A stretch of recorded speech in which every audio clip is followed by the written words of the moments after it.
I will go on record in this House as having been the Commander-in-Chief that steered the implementation of the most consequential and ambitious transformation of our security sector. And we did this because my administration appreciated that to have the freedom from fear, our security sector has to be in good form. To give an example, the police to population ratio today is at its highest level ever, as prescribed by the UN standard.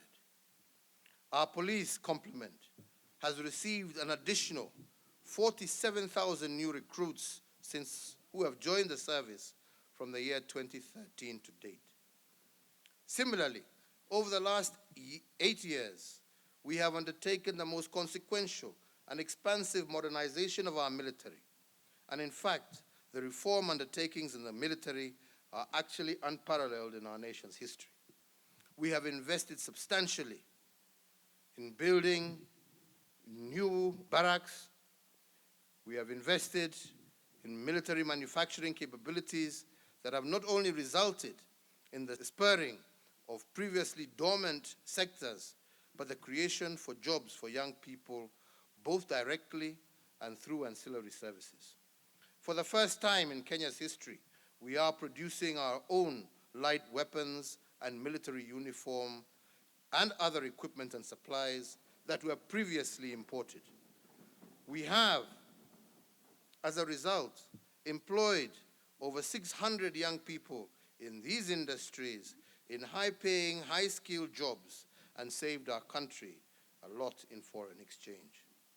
We have achieved technology transfer for the growth and anticipated future development.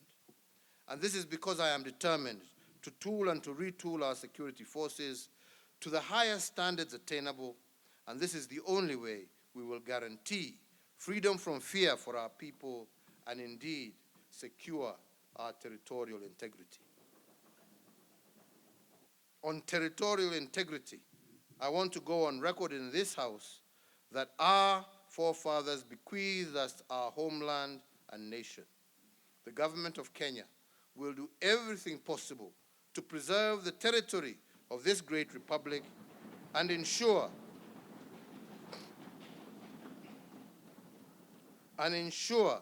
that generation after generation of Kenyans dwell in it, as it is, in fact, intact and unencumbered.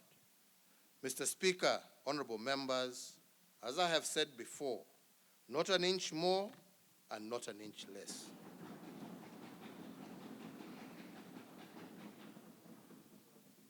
Honorable speakers, this aside, I want to say that the health of a security system is only as good as the health of its officers. And this is why I have invested in the social welfare of personnel charged with the security of our nation. We have reviewed their remuneration, allowances, benefits, housing and insurance, and we have also increased the capacity of the health facilities used by our security organs. In particular, we have recently established a new Level 4 hospital in Kahawa Garrison, and soon I will be in Isiolo opening another Level 4 hospital. I recently commissioned a trauma and counseling center in Manda in Lamu County, and we shall also be breaking ground on an additional 3 Level 4 hospitals, one in Eldoret for the Defense Forces, one in Ruiru for the Prison Services, and one in Bagathi for the National Police Service. The upgrade of the Forces Memorial Hospital to a Level 5 facility is set to begin early next year. And in addition, there is the ongoing construction of the very first Level 6 hospital for the Defense Forces off Waiyaki Way in Nairobi. Our focus on military and police housing will further augment the social support structures that we have prioritized for our disciplined forces. In addition to ongoing initiatives to improve on police housing, the government will later this month break ground for the building of 3,500 houses for our military officers.